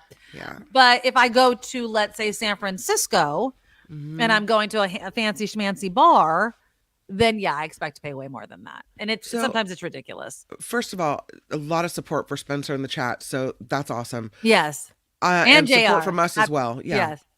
I am not a big drinker. You know that about me. But yes, you are. If I go to a nice dinner, I'll have a nice big goblet of wine. Goblet, huh? Yeah, because when you order at a restaurant, sometimes the glass is huge. Yeah, it's like well, I feel like they should. I always feel like you should have small wine glasses so it looks fuller instead of these gigantic ones where people are like, "Did you even fill it up?" And I'll pay. It's not cheap sometimes for a glass of wine. It used to be $7 for a glass of wine ish. Right. Now it's like, a lot, 15, 11, $15 for a glass of wine. It's like, for a glass of wine? Exactly. Okay, bring it. Exactly. Yeah. Heather says, I'm not drinking anything with calories if there isn't booze in it. So you're speaking my language. So basically, well, I don't drink anything with soda in it unless there's booze in it, but my cocktails don't come with soda. So I really don't drink soda. I drink water. I drink coffee. and then I drink booze. Those are the only 3 things that I drink: coffee or tea, water, which is most of the time, and then either my fakies, which is just club soda and ginger beer, or then I add vodka to it on weekends. Yeah. That's my drinks. So, I try to keep it pretty normal. What? Mars, formerly Anonymous, says AMC movie theaters sell booze now. Wow. Not now. I had no idea. They've been doing it for a while. Oh, yeah. really? Yeah. Oh, yeah. Okay. There's wow. so let's see, Prune Yard in my neck of the woods. We have this, it's kind of a shopping area. It has restaurants and all sorts of stuff, but they also have a movie theater there. They've had it forever. They have the movie theaters where the seats go back and they bring you food and drinks to your table. Mm-hmm. And so, yeah, you can get booze there. Wow. Eastridge and Oak Ridge both have bars once you walk in, like right next to where you get your popcorn. So it's not like a full bar. They have some canned cocktails, and you can get some, made to order cocktails and stuff like that. Right. So yeah, you could definitely drink with your movies now, and it's not cheap either, but nothing at the movies is cheap. Ren says it's not bad to have alcohol be expensive because it keeps people from drinking too much. Yes, that is very, very true. A goblet. Someone's been to medieval times. Exactly. Wine wench. That's right. Yeah, hell That's yeah. funny. Raise your glasses. Phineas, I drink diet ginger beer, Bundaberg. Diet ginger beer is the beer that I drink. And most of my glass, even without booze in it, most of my glass is club soda. I would say if the glass is this big, let me do that with this, is this big, this much is club soda and ice, and then just the top I fill with ginger beer to give it the spice. So 1 bottle of ginger beer, which is like this big, lasts me like 4 drinks. So I'm not getting all that sugar, but I do diet with my ginger beer, and then there's like no sugar, real sugar in it. Mm-hmm. So diets are bad. I know, don't get on me, but that's the one that I do. William says I only miss booze when people talk about it, but not much. I know I have a friend who is sober. She's recently gotten sober, and she's sharing her journey on social media. Oh, wow. And it's and she goes all in on everything. So if it's a good vice, it's great, like, working out or whatever. And if it's bad, then she kind of goes in on all that. And so I'm so proud of her. And yeah, she realizes I would much rather go to bed at 9:00 in sheets and wake up and work out than to drink a bottle of wine to my head. Oh, God. And wake up feeling terrible the next day, which is so true. You know what I mean? And yeah, so I respect everybody, Spencer. I'm so proud of you. Anybody that can, especially in this society where we are really focused on going out drinking to celebrate and all those sorts of things, it can be really, really hard. And so I'd have the utmost respect for people that can do it. So there you go. Oh my God. Ren says on our Florida vacation, we went to a bar. There was a $5,000 drink. It was a trip to Lucasfilms and drinking exclusively whiskey with George Lucas. All right. We figured it wasn't a good value for us. I mean, George Lucas is pretty cool. I would never pay $5,000 to hang out with George Lucas. I'm sorry. I don't know who I would. I mean, obviously, I paid $22 to see Matthew McConaughey. And I thought that was a damn good deal. I'm just saying. Yeah. $22 plus the bus or the Caltrain, and then I rented a bicycle. I mean, I went all out. Okay. Let's do a few. No, let me squeeze this story in, actually. Tim Seek is also going to join us towards the end of the show. There's not too many new releases this weekend, but he does have a few for us to kind of check out. But did you see this story? A swimmer, a North Carolina State swimmer, has been stripped of his Atlantic Coast Conference title over the weekend. And do you want to know why? Did he do some performance-enhancing drugs? He did not do performance-enhancing drugs. He celebrated with a teammate.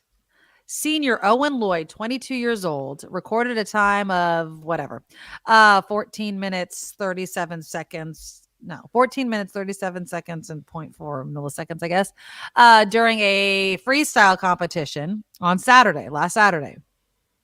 And apparently the officials told him that he celebrated too much with his teammate. I'm going to play you this video of him because he was a teammate actually was interviewed following it. Here's Corey Smith. Okay, so again, it was Owen Lloyd, who was stripped of his title. This is his teammate, Corey Smith, on him being stripped of that title. Oh, it's too. Congratulations on one hand. Do you have any idea what happened and your emotions right now? I think that's the dumbest rule in swimming. Owen beat me fair and square. He used to be on that total podium. He was excited. That's a huge win for him, right? He earned that. And that's his emotion, right? That's what we get in the sport of swimming when we do well. We train all year for a moment like that, and to have him disqualified, I think it's the dumbest thing ever. And so basically, he was saying this was dumb. He was celebrating so much with his teammate because he worked his ass off for it, and then he got stripped of his title. I just Do you mean they were just jumping around, or okay? Was it like unsportsmanlike conduct where you're rubbing it in the face of the other competitor, or what happened? Well, this is a picture of him. That's Owen Lloyd. That's him celebrating. I guess just doing that was a little bit too much for the judges, and he's just sitting there with his arms out. I'm sorry. I just feel like put your arms out in victory. I don't know. According to the article that I'm reading, they took it away because he was celebrating with his teammate. And then, of course, other people like the pardon me, that was Ross Dant that was saying that it was total BS. Says it's unfair to take away somebody's win simply because they're overwhelmed by their win. And the NFL is always called the no fun league, because they always, stop people from celebrating in the end zone, and you can get flagged for that and things like that. I've never heard of it like this in swimming. I don't feel like I feel like there's so many opportunities to be upset. Why can't we celebrate a time when people are really, really happy because their hard work paid off? Owen wrote, "Don't stop celebrating. Embrace your emotions and let them flow. Sports are beautiful. The hard work, dedication, and commitment that goes into a single meet, game, match, race is oftentimes hidden. Swimming is no different. And yet it is one of the only sports where we are sometimes told to bottle this up and not show how much a moment means to someone. If we want this sport that means so much to us to grow and expand beyond the limitations that are placed on it, we should not inhibit these feelings. Let swimming be fun." It's so stupid. Yeah. Excessive celebration. I'm happy. I mean, how do you, I was so upset about it. And it just really, really sucks. And I don't know what the consequence down the road is of losing that title, but congratulations to him, because he really, really did deserve that title and that win. And it really, really sucks. JR said maybe if he went to each maybe if he went to each competitor and said, "Suck it, loser," but this seems excessive. Exactly. I mean, if you were like in your face, I beat you up. But just honestly, like hugging a teammate, and God, and I'm not a swimmer. I don't, I can only imagine, just like any sport, the early morning. Swimming is an early morning sport, apparently, and just all of the time that went into it, and then you get it taken away. Because they want you to be what? They want you to be a Vulcan, and just, when you push yourself to the limit and you reach this, this goal that you had, you're just supposed to then sit down and be quiet. Yeah, it's stupid. And again, it's similar to football in the way that, they're like, "Oh my God, he was so upset he threw his helmet." It's like these people have emotions. They're doing one thing and you expect them to turn it off like a robot instantly. If I'm swimming and it's coming down to milliseconds, and then all of a sudden I win, I'm allowed to celebrate. I guess you're not allowed to celebrate. Apparently not. No. And I think it's just totally, totally wrong. Absolutely wrong. All right. I just wanted to throw that story in because I saw it yesterday. They're saying officials are ruining this sport. And I think that sometimes officials just get a little too heavy-handed on kind of reining in this sort of thing. And it's stupid. Enstar says he got disqualified because he went over the rope. And I think that he went over his rope to celebrate with his swim mate, I guess is what you call it. Who cares? The race was over. In my opinion, the race was over. So I just think it's BS. And stop, doping in sports. This sort of stuff I don't think is necessary at all. Live long and prosper, Kim. What was that? Was that your Star Trek reference? Can I do it? I can do it. There you go. There you go. I can do both. Okay. All right. Let's do. Oh, you're muted, by the way. You're muted. Oh. What was Mork from Ork? Mork and Mindy? Nanu Nanu? Yeah. Nanu Nanu. I don't know. Did he have a hand thing? Yeah. I don't know. Mork and Mindy? I have Yeah. no idea. I only know Mork and Mindy from the scenes that I've seen on social media. I know it was not a show that I regularly watched. You want to know a show that I did anybody watch, just because we're going to talk movies in just a minute? Anyone watch The Floor? Anybody? It's with it just ended. It just had its finale. Rob Lowe was the host of it. It was a really cool show. But anyways, what it did was it challenged two people who said they were an expert in a certain topic. And it was everything from best picture winners to hobbies to junk drawer items. It was really freaking cool. Like, you think you know something. But anyways, they had one, I don't know, about actors or actresses. And I swear to God, sometimes they would throw up the face of somebody, like Robin Williams. And the pressure was so bad that people would be like, totally can't remember.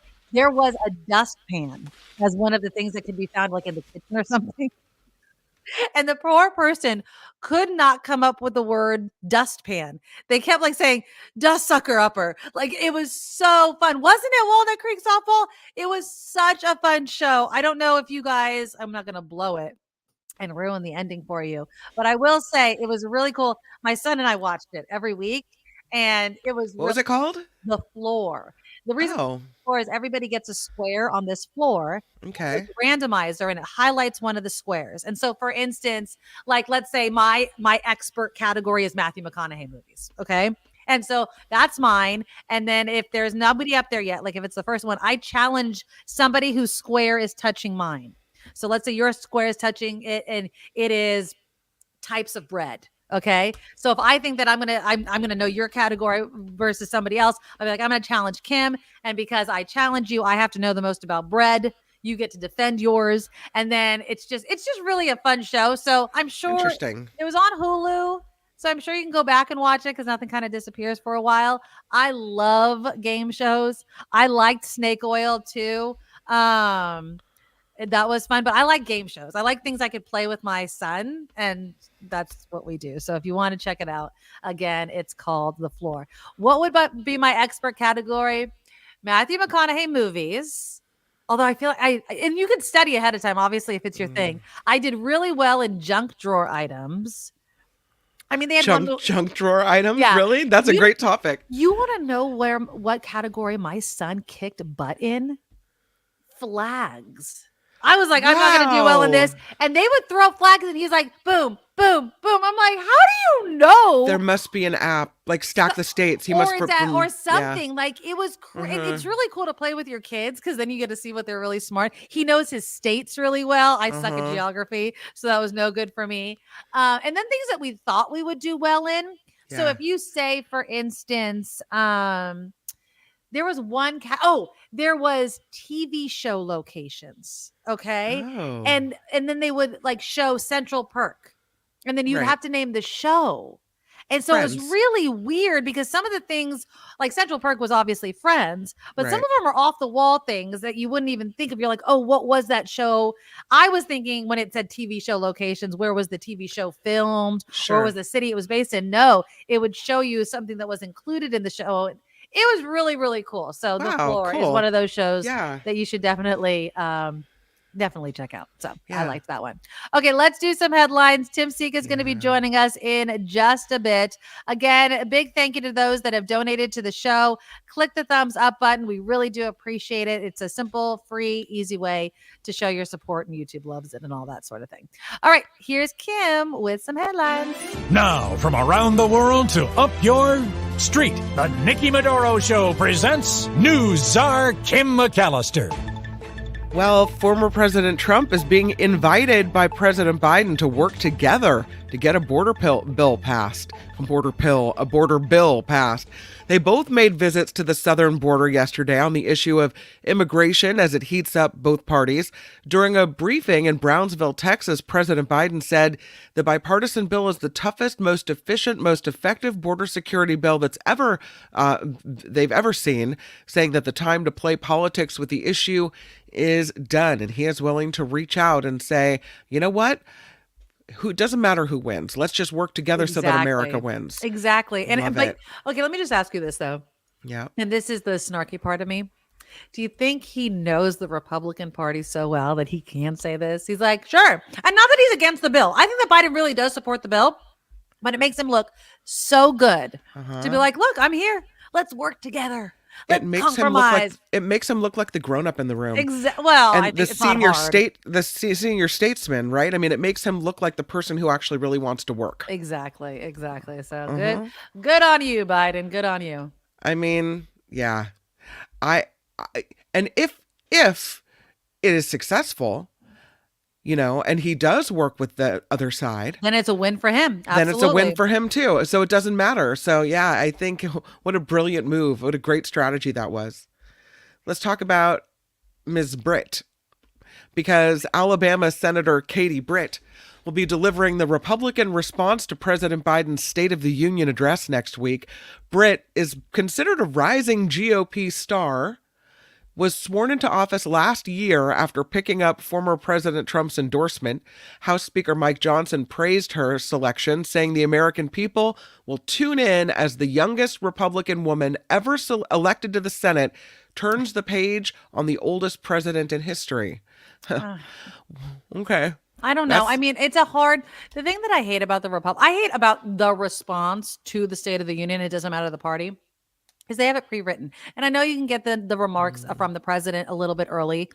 But yeah, she's 42.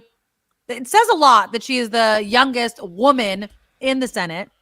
But again, Alabama, really? We're going to put Alabama on the stage right now? I don't know about that. I think that was a bad choice by the Republican Party. Maybe it was made before this? I don't know. I mean, I could see that because of her age and her being a woman. But again, female issues, and again, Nikki Haley lost so much. I lost so much respect for Nikki Haley when she said like transgender sports is the woman's issue of our time. It's just the tone deafness of it all is crazy. Let's talk about this case. Have you been following Michelle Troconis? This murder case? I don't think so. It's a little bit interesting. This has movement today. A Connecticut jury has found Michelle Troconis guilty in connection with the high-profile murder of Jennifer Dulos. Troconis is guilty on all 6 counts today, charges that include conspiracy to commit murder, tampering with physical evidence, and hindering prosecution. Prosecutors say she not only knew about her boyfriend, Fotis Dulos' plans to kill his estranged wife, Jennifer, but helped him cover up the 2019 bloody murder of this mother of 5. Wow. Yeah. Spencer's like evil eyes. Guilty. The largest wildfire ever in the state of Texas is now responsible for 2 deaths. This as it spreads into Oklahoma. The Smokehouse Creek fire started Monday north of Amarillo. It has scorched about 1 million acres, more than 1 million acres now across the Texas Panhandle. Yesterday, it spread into Oklahoma, where it has burned more than 30,000 acres as of Thursday night. It's not like they're going to try and combat climate change or say anything about that. I mean, it was interesting. I was reading a headline. They're like, crops have burned. I'm like, yeah, that's what happens. And again, California is really focused on climate change, and we still have devastating fires. Thank you, PG&E. But yeah, I don't think it's going to change the political dynamics when it comes to something like that. No, it's sad. And I don't know if they're going to think climate change, if they're going to say, oh, it just happens. Fires happen. This just happens. Fires happen. Or if they're going to make the connection. It just seems, when you have this happen in every state, and we're seeing the ramifications of it in California with yet another insurance provider pulling out of our state. Yeah. So stuff like this happens and it has consequences. Let's talk about Mr. Manuel Roca. He is a former U.S. diplomat accused now of being a Cuban spy, pleading guilty after originally pleading not guilty. Manuel Rocha was the U.S. ambassador to Bolivia, and prosecutors claim he'd been a covert agent for Cuba for decades. Rocha is expected to formally plead guilty on April 12th in exchange for a reduced sentence. So, gotcha. Remember this other man? His name is Jack Teixeira. And he has a picture of him. He's a young guy, member of the military, who was accused of, yes, leaking classified military documents. Oh, yeah. The Massachusetts Air National Guardsman apparently, allegedly, posted them online. He also is now pleading guilty. Jack Teixeira reaching an agreement with prosecutors yesterday. He's accused of abusing his security clearance and posting classified documents on social media sites. So we have a guilty plea from Rocha and a guilty plea from Teixeira, both in crimes against the United States, you could say. Do we know what the punishment brings? Don't know yet. Okay. No. We've been following this case of Fani Willis in Georgia and what's happening here.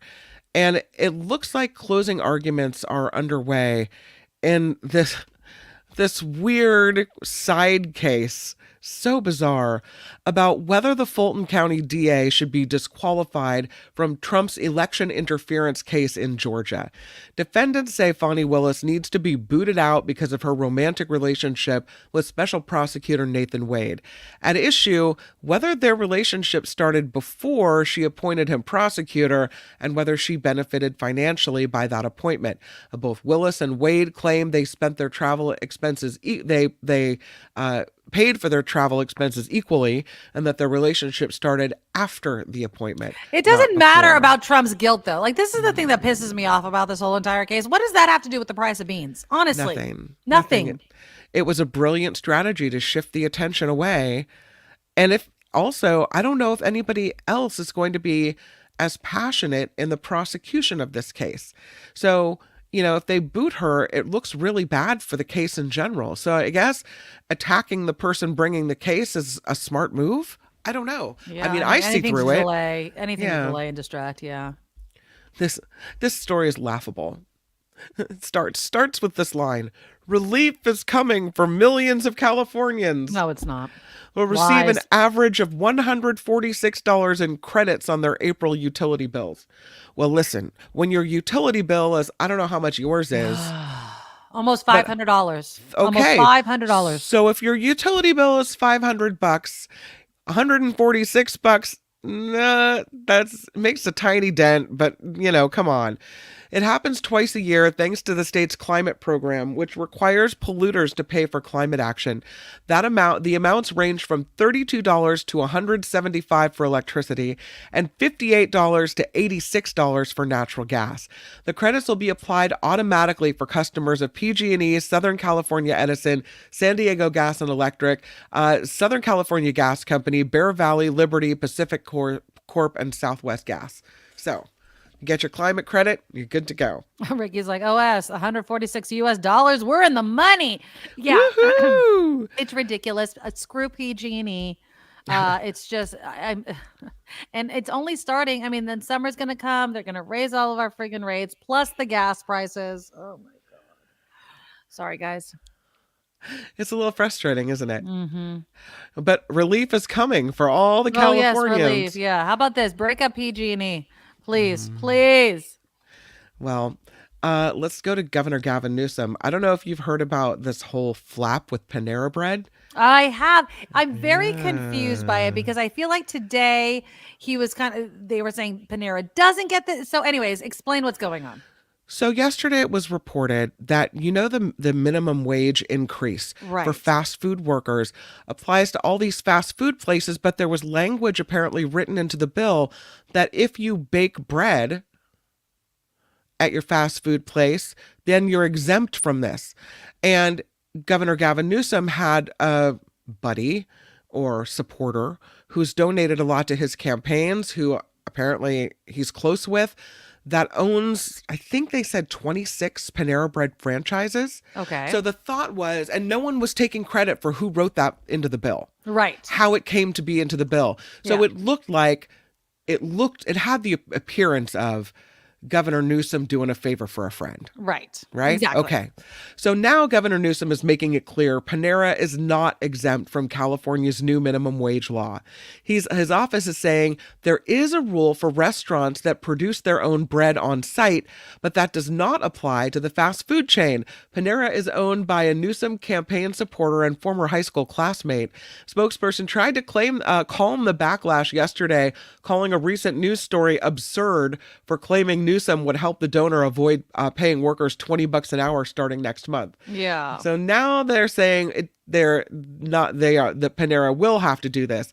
Well, then why have that language in there saying that if you bake bread, you're exempt? What a weird thing. And is it you realize you got caught, so now you're saying oopsies? Yeah, I mean, I don't know. Again, who wrote the bill? I want to know like a little bit more details about it. Apparently, the exemption was never fully explained by supporters of the law or Newsom, but it is connected. Opposition is connected to Greg Flynn, but Flynn is quoted in the Mercury News as saying, he opposed the initial legislation. He suggested that fast casual restaurants like bakeries, bagel shops, and delis be excluded if the intent was to address alleged labor code violations in fast food restaurants. He denies asking for an exemption. He was surprised by the exemption that appeared, but he also says, I'm probably going to have to raise my minimum wage anyway. It's not like he's really getting the exemption. So it really seems like they got caught. I feel like they might have gotten caught. Yeah. But again, minimum wage, this whole idea of who has to raise the minimum wage and who doesn't, I think we should be so beyond that in a high income area like California. Again, I've said this before and I say it again. People who claim that part-time fast food jobs are for teenagers haven't stepped into a fast food restaurant lately. You know what I mean? Like they're not, those people are adults. Those people are college aged people even. These are people that have real bills. You can't pay them $7 an hour. Or I know that our minimum wage is higher than that, but you can't do that and expect people not to need government assistance. If we want to get people off the dole, then we have to make it so that they can make money during their working hours. And if you're hiring people full time, you cannot pay people minimum wage. That's ridiculous. People cannot work 24 hours a day. It's just ridiculous. This whole Panera thing doesn't look good for Gavin Newsom. No, I'll just say that. No, it does not. Let's talk about the Westfield Center, the mall, biggest mall in San Francisco. Yeah, I heard about getting this. a fresh start now. What was once known as Westfield San Francisco Center will soon be called Emporium Center San Francisco. Yeah. The rebranding will include a new logo, signage, an updated website, and social media channel. The new management says they plan to work with retailers and restaurants, bringing in more tenants, improving security, and adding live music events. Remember the old Emporium Capwell? Yeah, I remember the store Emporium. I don't remember, the San Francisco connected one because I wasn't from up there. But yeah, I mean, I think that it's rebranding, coming up with new ideas like John Rothman was talking about earlier. We're going to have to start thinking outside the box, San Francisco, if you want to reimagine these areas. My mom's first job was wrapping presents at Emporium Capwell at the mall in San Rafael. Yeah, that's awesome. Yeah, she's really good at wrapping presents. I've never worked in the mall. I think that's one job. I worked in the mall. One of my first jobs, I sold T-shirts on the at the Yacht Harbor in Santa Cruz. That was my first job, and then my second job was working at Uptrends in the Capitola Mall. Oh, how fun! Yeah, I've never worked in a mall. I've worked in restaurants, but not a mall. This is a story about carpool lanes, and there's talk of creating the first freeway carpool lane in San Francisco. Officials at the County Transportation Authority are looking at how to ease congestion in a mile-long segment of North 280. One option to add a lane for buses and vehicles with 3 or more people. Another is to turn the left lane into a carpool lane. Whatever is decided would affect 18th Street to the King Street off-ramp, which is notoriously trafficy, right as you head to the ballpark there. Yep. I don't think they should make it a carpool lane. What about on game days? That's going to be rough. It's going to be awful. It gets backed up there anyway because the lanes go down to 2 lanes when you get off on King. So yeah, and again, it's not like they're expanding. They're just going to take something away. So no, I don't think that that's a good idea at all. I'd vote against that. I don't know. Dune. Wow, Dune Part 2 is off to a really, really big start. My husband went to see it yesterday. Did he like it? He really liked it. He said it was different than the book for the first time. It really deviated. But Dune is killing it at the box office, is what we know. The sequel earned $12 million from Thursday's preview showings. Wow. More than double what the first film made from preview showings when it debuted in theaters and HBO Max on the same day. Dune Part 2 is expected to rake in between $70 and $80 million this weekend, which would be the biggest first weekend since Five Nights at Freddy's in October. The sci-fi epic stars Zendaya. Did you see her outfit with the her nipples and the plastic? Yeah, it looks so uncomfortable. Which just seems really weird to me because of what she actually wears in Dune. It's like, I don't know why we're doing that. I don't know. Okay. Timothy Chalamet, Josh Brolin, Rebecca Ferguson, Javier Bardem, and Dave Bautista all in that movie. So we'll see. I think. Did Tim already review it? We'll go to him. Yeah, we're going to him in just a moment, but we'll ask him again what he thinks about the numbers that are coming in. Yeah, this report is sponsored by you. Thank you guys for all your support of the show. The NikkiMadoroShow.com is the website. And again, the super chat, super stickers are open. Happy March. Happy birthdays to everyone. Yes. I'm Kim McAllister. This is the Nikki Maduro Show. Happy birthday to Spencer, to JR, to John Rothman. So many birthdays. And we'll do some thank yous towards the end of the show as well. But right now, we, as always on Fridays, we bring in our friend Tim Sika. And Tim, I'm sure that you were just listening to Kim talk about the opening numbers for Dune 2. I watched Dune 1 over the weekend after we spoke. And so I'm really excited to watch the new Dune. I'm going to totally watch it. It's weird and it's cool. Yeah, it is weird and it's cool. So you watched the first one for the first time. I watched the first one for the first time over the weekend with my husband, who had already watched the first one. But he's like, if you want to watch it again, I'll watch it with you because he wants to see Dune 2. And it definitely is setting us up. It definitely was a setup, I'm assuming, for Dune 2. So I can see why people are so excited to go, because while there is the fighting, it definitely seems like a setup for what's going to be an epic battle. It was definitely a setup. For an epic battle. And boy, where do you see the way this one ends? I can't wait. Okay, no spoilers. And it's good. I think it's better than the first one, personally. Yeah, there were some changes to the book, but they have to condense certain things and do certain things because otherwise, you'd be making like 10 movies, Right. So anyway, but it's really, we talked about it last week and I loved it. I thought it was, and predicted that it would be making a ton of money, as Kim pointed out. It's doing really well. I think they're expecting like 80 million or something opening weekend. And I mean, the special effects and the big names, Timothy Chalamet, Zendaya, all those, they're going to be a huge draw. So I'm sure a lot of people will be seeing that. But if they are not, if they have no interest, there are a few things, not a lot of things being released this weekend, you were telling me. Right, just because of Dune. I mean, nobody wants to compete with Dune, except the little small art house movies, which, have their little niche audiences. Like probably the ones we're going to talk about today. Right, exactly. And I know that a lot of our viewers like these kind of, niche-y kind of, but does the fact that also the Oscars are coming up, does that ever play into the timing of when movies are released? Because I know there's dates that have to be met to be qualified for the Oscars. So does that matter at all? Well, I mean, to qualify for an Oscar, I don't know what the rules are now, but they used to be, and I think they still hold, that a movie, if you want your film to be eligible in any category, you have to show it in a theater in New York and LA before December 31st of the previous year. Okay. So, but how it has an effect on the release of other movies, generally, I mean, the conventional wisdom is like if a new movie comes out in the first 3 months before the Oscars are telecast, they kind of don't expect it to do a whole lot. Yeah. But I mean, sometimes films do, like, I think it was Crash.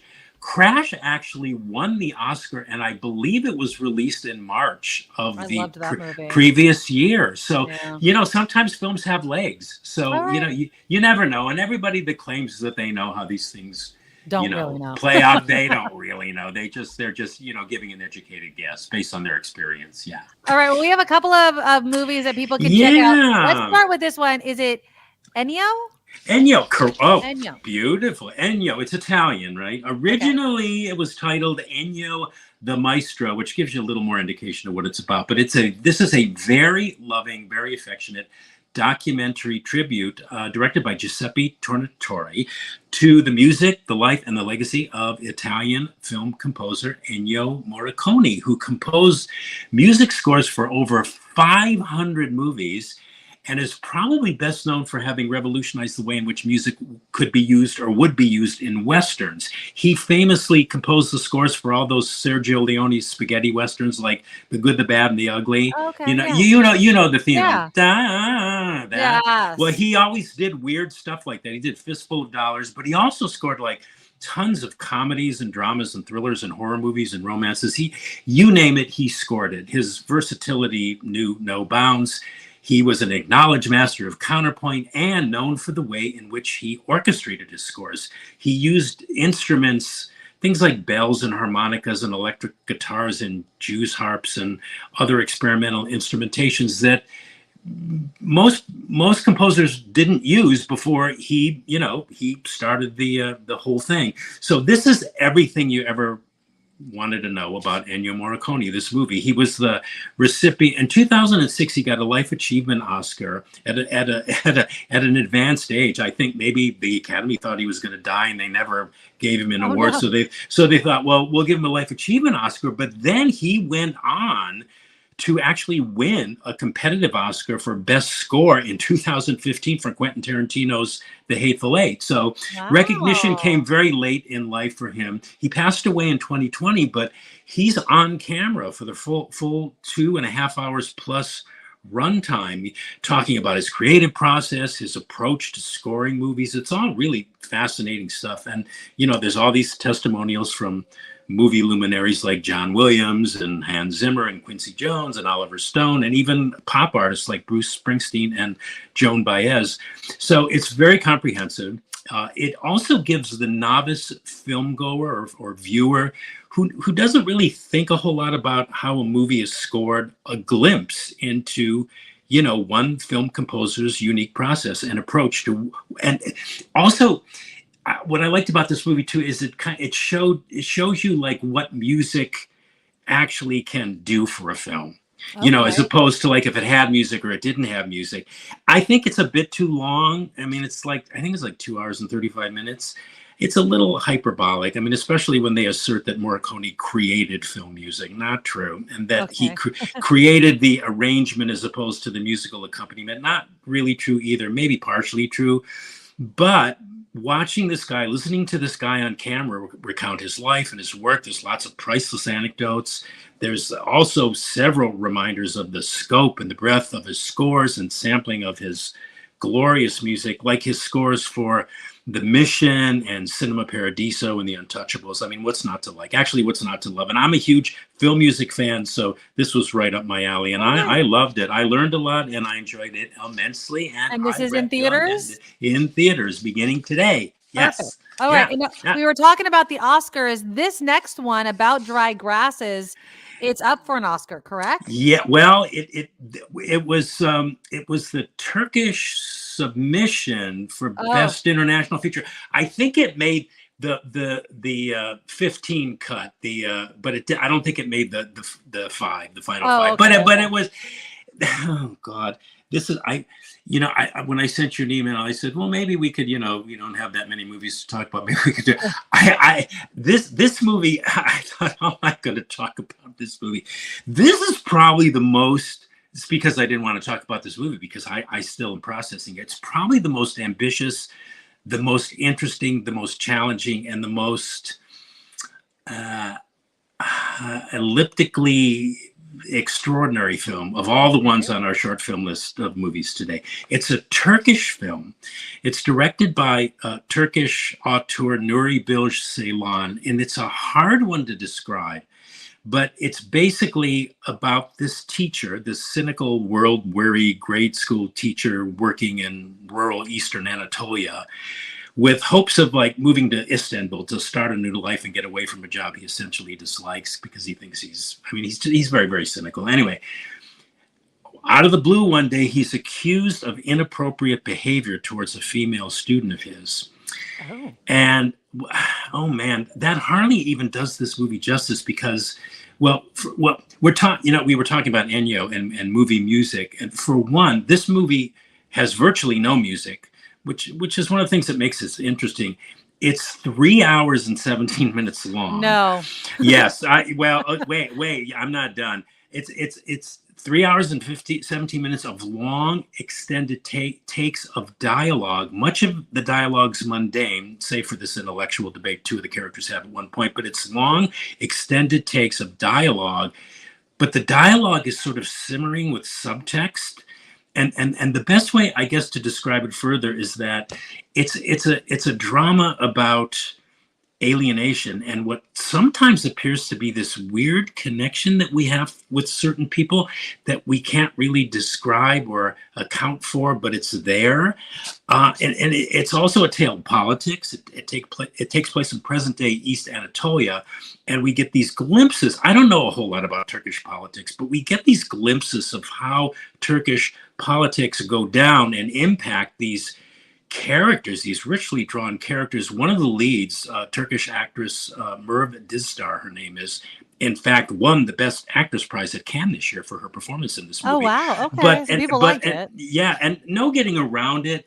This is a movie that asks a lot of its audience and requires from the viewer, I think, maybe an excessive amount of patience and attention and a willingness to go with it. I mean, when I said, 3.5 hours, you said no, but because admittedly too, I see so many movies, but it took me nearly an hour to get used to the rhythms of and this particular method of storytelling that the movie used. Right. And I want to say that it reveals its secrets slowly, but I know after having seen it just once that what I got from it, I think it just scratched the surface of what's really going on here. And again, hard to talk about it in any other way, but just to simply try to describe it as we're doing here, because so much of it is seemingly, I want to say ordinary, but that's not quite correct. Like this year's Holocaust drama, The Zone of Interest. I don't know if either of you have seen that yet. Yeah. Okay. Well, that tells its story in a way in which general movie-going audiences are unaccustomed to receiving their stories. So it's got, if you want to call it a handicap, but it's so brilliantly acted and confidently directed and scripted, and that despite all these what may be caveats to the average moviegoer, I can't help but recommend it. For one, it's one of those movies that will get people talking and arguing because of where it goes and the issues that it tackles. And there's just so much to unpack that, to actually see it and experience it is the only way to talk about it. Okay. I was kind of dreading talking about it because I didn't even know what I was going to say. Would you watch it again though, Tim? Here's the question. Would you watch it again? I would watch it again because, I would watch it again if I could carve out 3 hours and a half. Exactly. Yeah, no, because like I said, it's so rich, and you're watching this and they're going on and on and on. They're talking and talking. This is the thing.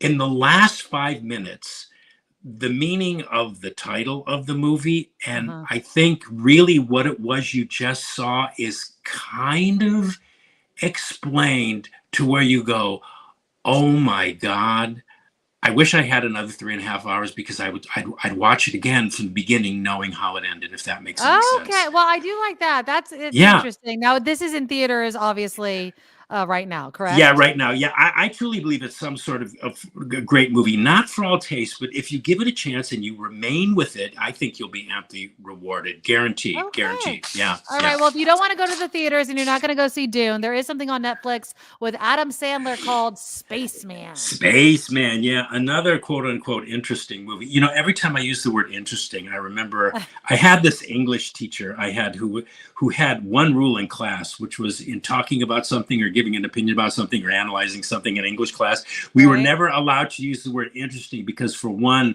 it didn't really say anything. Exactly. And two, it was like a lazy and cop-out way to avoid going deeper. But I'm finding every time I use that word, I always think of my English teacher. Anyway, I'm using it anyway to begin talking about this Spaceman movie because it was interesting, sort of. At least the premise was. It's this kind of outer space opera, kind of a love story drama. It's very stylish. It's based on a novel. It stars Adam Sandler, who plays a cosmonaut who is on this mission going beyond Jupiter to the edge of the solar system. I'm not sure what he's supposed to do when he gets there. I think it's to collect some kind of cosmic dust. Okay. But wait a minute. I guess it doesn't matter. And as the movie goes along, we're kind of told that he went on this mission to avoid dealing with his personal problems and his marriage and his pregnant wife, played by Carey Mulligan, which was a surprise to see her in this movie. She's getting a lot of good notices for Maestro. Anyway, he's up in space, right? He's like going past Jupiter. And while he's there, his wife conveniently decides to break up with him. While he's kind of busy lady. Okay. Yeah, really. While he's isolated in outer space, about as far away from Earth as you can get. And he's like depressed because he's sort of missing her. And he starts to hallucinate. Anyway, maybe he wasn't hallucinating. And maybe what I'm about to tell you actually happened. But while he's at his lowest in his head, this cosmonaut, I am not kidding, a giant spider appears, which he names Hanush, who becomes a kind of therapist for him while he's in space. And I'm not kidding. And who am I kidding? I thought this movie was really stupid. Okay. I didn't like it at all. It looked interesting, that word again. The production design and the music were good. Sandler was very good. He's really coming into his own as a dramatic actor. Yeah. I mean, he's so good. Carey Mulligan is good. There was something about, the theme of guilt being the thing that keeps us from like really connecting with another human being. But it is just a dumb ass movie. It's so fun. Okay, well, I like Adam Sandler, but I don't want to waste time watching a dumbass movie either. Well, it has this weird thing where the way they make it, it's got all this gravitas and lyricism and beauty, but you're going, wait, is that a real giant spider he's talking to? And what is that all about? And then when it switches to Earth, it's like real dramatic. And then they have these flashbacks about his relate. And when it's all over, you go, what the hell was it I just saw? I just think it's a dumbass movie. Is that supposed to be a comedy or what? No, it's not. It's a serious drama. There's a couple funny things, but no, it's dead serious, which is why it was so weird. I'm assuming that he was hallucinating, but they don't play it that way. They don't direct it that way. It's sort of like, okay, maybe it was this creature that came, was little, and maybe because of where they got deep in space, they hit on something that I'll just say this. If you want to watch a weird space show and it's streaming, and I think I emailed this to you on Apple TV, Constellation. I don't know if you're watching that. It's on Apple TV. It's still ongoing, so we've got to catch up. Is it good? Is it really good? It's very interesting, and it's about space. It's about, but you know what else it is? If you guys geek out, and my good friend Chip Franklin always geeks out, quantum theory and the role of the observer in things. I geek out on that stuff too. Ooh, I do too. It's well done. Okay. It's interesting. It has to do with being in space and what you remember when you come home. It's getting to the point where I'm kind of getting confused, but I'm still into it. Lori likes Constellation. It's on Apple TV.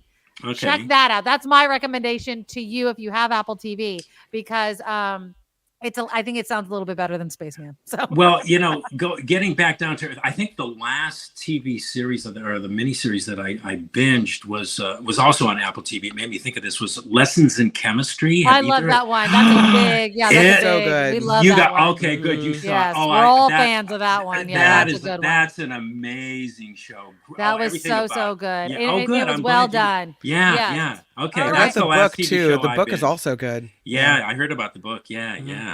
Cool. All right. Well, everybody go see Dune 2, because apparently that's all that's good to watch this weekend. So. Dune 2, and the what do you call it?